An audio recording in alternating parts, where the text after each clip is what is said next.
여러분, 은퇴자금 준비 잘 되고 계세요? 얼마 전에 친한 언니랑 노후 이야기를 하다가 이런 질문을 받았어요. 카포, 너 연금은 가입했지? 연금? 나는 혹시 연금 종류가 많아도 너무 많아서 알아보다가 포기하셨나요? 종류가 여러 가지 있다 치고 연금 가입해야 된다, 아니다부터 의견이 분분하다 보니 가입부터 고민되신다고요? 금융계 18년 차인 저도 너무 고민하던 문제인데 얼마 전에서야 결정했어요. 오늘은 개인연금에 관한 고민을 싹 정리해 드리겠습니다. 특히 은퇴 후 소득이 고민이신 40, 50분이시라면 오늘 영상 끝까지 봐주시기 바랍니다.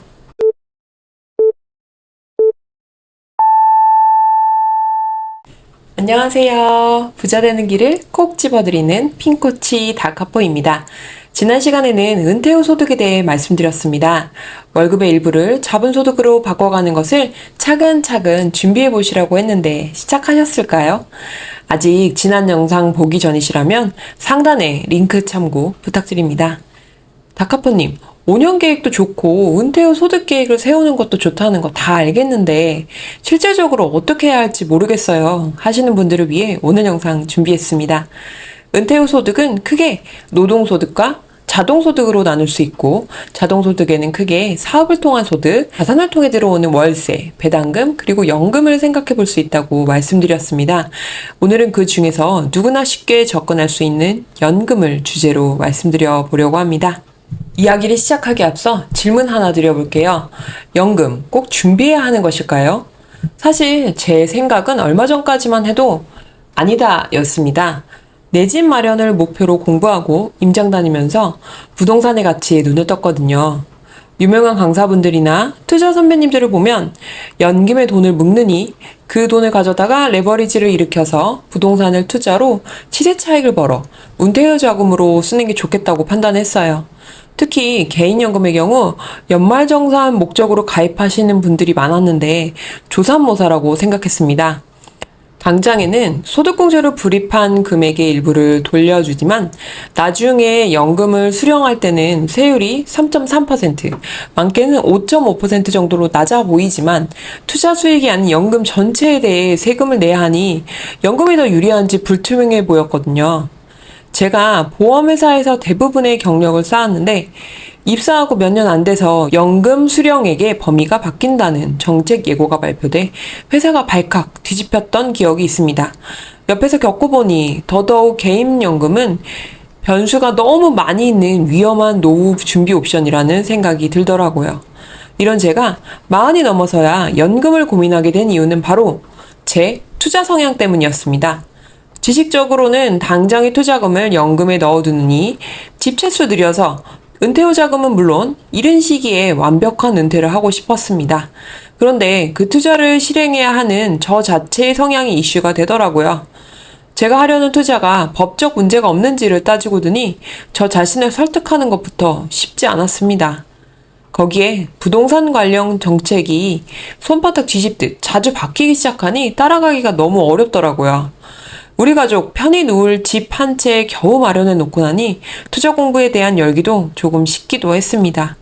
무엇보다 제가 더 바쁜 직장으로 이직을 한 것도 한몫했습니다. 투자를 가로막는 이슈가 너무 많아 앞으로 도무지 나가질 못하니 부지런히 일해서 돈을 더 벌어보자는 결론을 내렸거든요.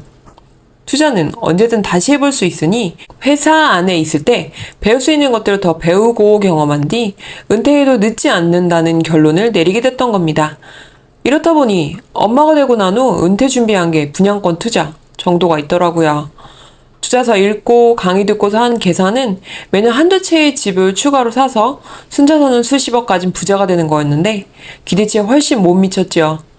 제가 은퇴 계획을 세웠는데 가장 중요한 나라는 존재를 빼두고 짰던 거예요. 그래서 5년 계획에 저를 집어넣고 생각해보니 다시 연금을 들여다보게 됐습니다.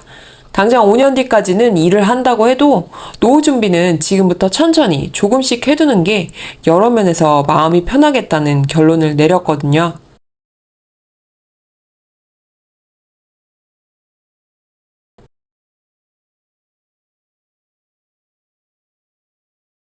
알아보니 연금 종류가 크게 나라에서 보장해주는 공적연금, 기업에서 보장해주는 퇴직연금, 그리고 개인이 준비하는 개인연금이 있더라고요. 퇴직연금의 경우 직장 유무, 그리고 각 기업의 사정에 따라 차이가 있는 부분인 만큼 오늘 우리는 개인연금에 대해서 이야기 나눠보겠습니다. 개인연금이 가장 정리가 잘 된 책은 바로 김성일 작가님의 마법의 연금 굴리기입니다. 애독자들이 첫자만 따서 마연굴이라는 애칭도 붙여준 책입니다. 앞서 말씀드린 연금 중 공적연금인 국민연금의 경우 벌고 있는 소득에 대해 40% 선까지 받을 수 있도록 제도가 마련되어 있습니다. 그마저도 40년간 보험료를 냈을 경우라고 하니 실제로는 더 적은 금액이라고 생각하시는 게 맞겠습니다. 그래서 나라에서 국민이 스스로 은퇴자금을 마련할 수 있도록 혜택을 주는데 개인연금 제도에서는 연금저축이 이에 해당됩니다.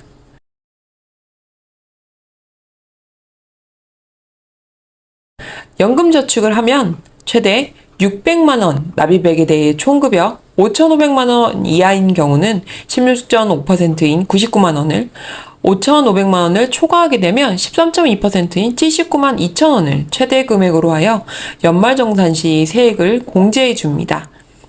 김 작가님은 개인 사업자를 위해서도 이 책을 쓰셨는데 직장에서 월급을 받는 분이 아닌 경우에는 종합소득 4,500만 원을 기준으로 세액 공제 혜택이 나뉩니다.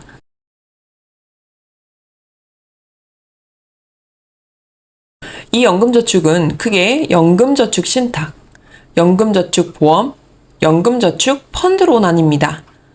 이 중 연금저축 신탁과 연금저축 보험의 경우 원리금 보장형 상품 위주로 운영되기 때문에 수익률이 낮은 편입니다.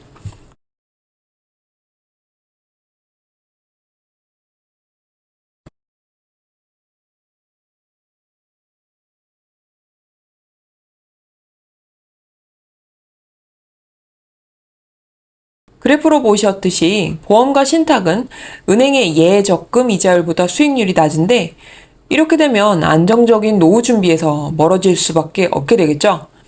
그래서 이 책에서는 연금저축 펀드를 통해 ETF 투자로 노후 자금을 준비하는 실질적인 부분을 짚어줍니다.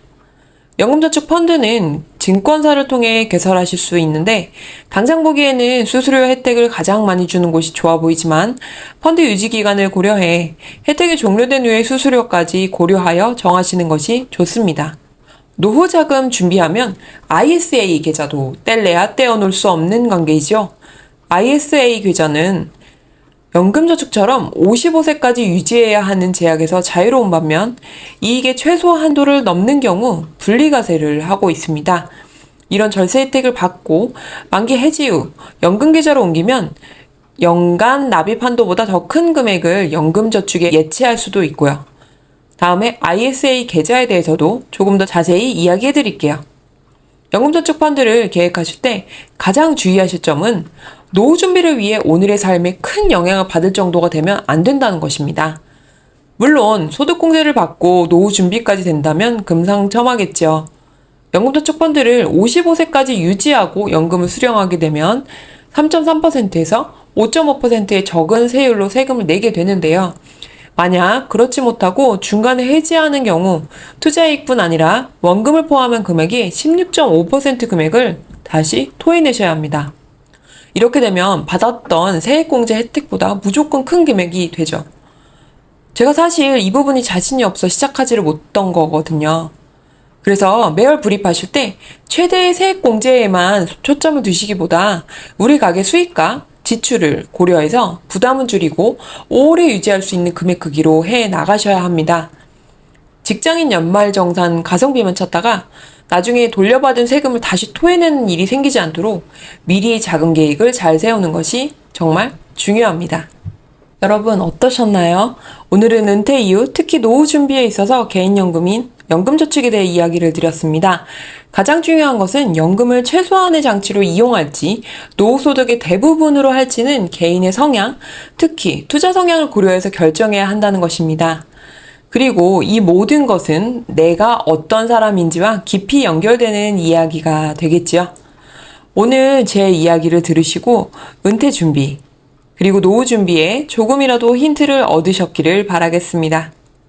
오늘 이야기가 도움이 되셨다면 구독과 좋아요, 알림 설정해 주시면 제 이야기를 더 빨리 만나보실 수 있습니다. 오늘도 끝까지 들어주셔서 감사합니다. 다음 주에 만나요.